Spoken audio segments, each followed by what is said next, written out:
এখানে দেখো আমাদের শান্তা বাবা আর আমার মায়ের ছোট্ট শিব দুজনের মধ্যে লড়াই হচ্ছে। তো শান্তা বাবা এত পালোয়ান, কিন্তু ওইটুকু শিবকে দেখে ও মানে দূর থেকেই ওর যত জেরাজারি আর কি, মানে যত কিছু ওর ক্ষমতা ও দূর থেকেই দেখায়, কাছে যেতে সাহস পায় না। আর কাছে গেলেই শিবের কাছ থেকে থাপ্পড়, মানে অনেক কিছুই, মানে চড় থাপ্পড় ওর লেখাই থাকে আর কি। তো এরকমই সকাল দুপুর থেকে শিবু বাবার কাছে ঘুমাচ্ছিল ঘরের মধ্যে। তো ঘুম থেকে উঠে বাবা বিকেলে যে নিজের কাজকর্মে বেরিয়ে গেছিলো, কিন্তু শিবু বিছানার মধ্যেই ঘুমাচ্ছিল। শান্তা বাবা বুঝতে পারেনি। তো শান্তা বাবা নিজের মতোই সারা ঘরে ঘোরাঘুরি করছে আর ওকে খুঁজে বেড়াচ্ছিল।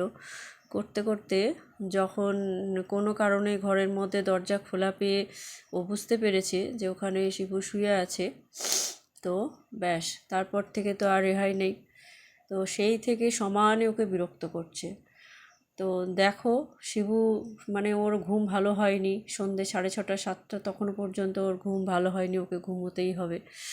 আর শান্তা বাবাকে ঘুমাতে দেবে না, কিন্তু কিছু করারও ক্ষমতা নেই, মানে দূর থেকে ও দেখাচ্ছে ওর ক্ষমতা।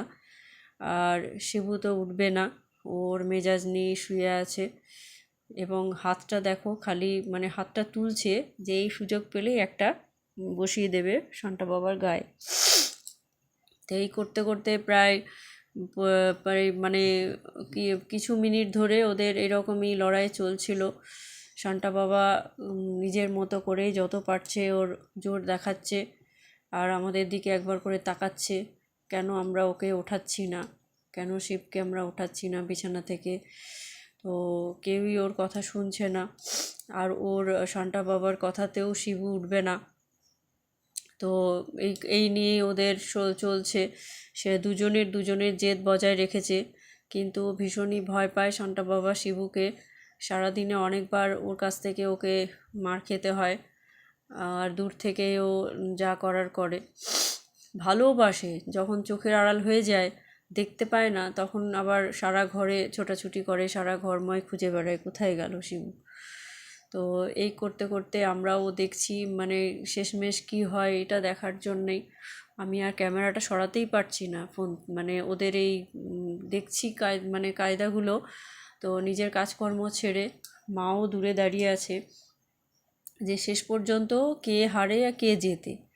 দেখতে পাচ্ছ শিবু কিন্তু একদম স্টিল একরকমভাবে শুয়ে আছে, ওর মানে কোনো রকম কোনো কোনো মানে কোনো রেসপন্স নেই, ওর কোনো ভয় নেই বা কিছু যে ওকে কামড় দেবে বা কিছু, এসবের ওর কোনো ভাবনা চিন্তাই নেই। পরন্তু ও নিজের মানে নিজে তো শুয়ে, এই দেখেছো একটা থাপ্পড় খেলো। এরকমই সারাদিন চলতে থাকে, কতগুলো যে থাপ্পড় শান্তা বাবার গালে, মানে গায়ে জুটে গালে, এই যে হয়ে গেল, শিক্ষা পেয়ে গেছে, আরও কাছে যাবে না। এবারে বুঝে গেছে, ব্যাস। এদিকে শিবুরও ঘুম প্রায় কমপ্লিটের দিকে, এরকম এত কিছুর মধ্যে থেকে ওর তো ঘুমটারও 12 বাজলো, আর কোনোভাবেই আরও ঘুমাতে পারবে না। আবার চলে এসছে শান্তা বাবা, একবার মার খেয়েও ও শিক্ষা হয়নি। মানে করতেও পারে না কিছু, আবার ছাড়বেও না। এবারে একটু শান্ত হয়েছে, ও তো একই রকমভাবে শুয়ে আছে শিবু, আর শান্তা বাবা একটু শান্ত হয়েছে, দেখছে আর চেঁচামেচি করে জোর দেখিয়ে লাভ নেই, তাহলে আবার একটা কিছু জুটবে। তো আমি তো মানে কী যে করবো, আমি ফোনটা সরাবো নাকি শেষমেশ দেখি কি হচ্ছে। তো দেখো শেষমেশ শিবু উঠেই গেল, যে ঘুমাতে দিলি না, তো আর কি করা যাবে। কিন্তু ওর ভয়ে ওঠেনি, মানে ওর ঘুমটা কমপ্লিট হয়নি, ওর একটা বিরক্তি ভাব। হ্যাঁ, তো সেই কারণেই ওই জায়গাটা মানে চেঞ্জ করে একটু দূরে গিয়ে শুয়ে পড়লো। তো শান্তা বাবাও শান্তি পেল যে ওকে ওঠাতে পেরেছে। শান্তা বাবা উঠিয়ে পড়ে, ওর ওখান থেকে জায়গা থেকে সরে গিয়ে এবারে ওর মতো কোথায় কি করা যায় এইসব নিয়ে এবারে ওর ভাবনা চিন্তা। তো এখনও পর্যন্ত ছাড়েনি, জায়গার বিছানাটা এখনও ছাড়তে পারছে না, যে ভাবছে যদি আবার শিবু ঘুমিয়ে পড়ে। তো শিবুও ভাবছে শান্তা বাবা যদি একবার ঘরটা খালি করে, তাহলে ও ওর মতো আবার একটুখানি শোয়ার চেষ্টা করবে আর কি।